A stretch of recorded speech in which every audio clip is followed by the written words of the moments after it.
Achilles tendon ruptures are as serious a blow as they come, and although the tendon is the strongest and largest in the human body, it is ironically frequently injured.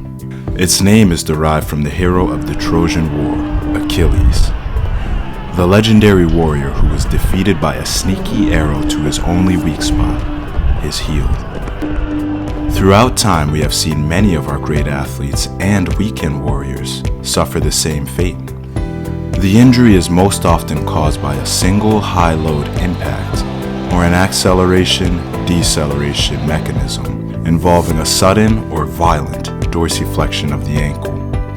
People will often say that they could hear a loud pop when it happened, as if something had fell from the ceiling and hit the floor. Though the injury is traumatic, there are factors that increase risk, such as poor conditioning of the calf muscles, age, gender, changes in training pattern, poor technique, previous injuries, and footwear. Surgical techniques and rehabilitation continues to advance, which is improving recovery times and performance.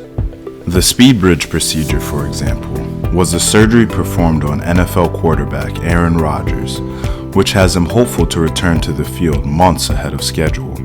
This procedure differs from a traditional surgery because it provides more compression and stability to the repaired tendon through 4 points of contact, as opposed to 1.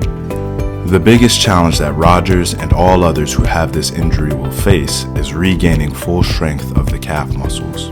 Size and power of the calves will be greatly diminished in the first year after the injury, and this will affect the ability to run and push off the ankle in any capacity.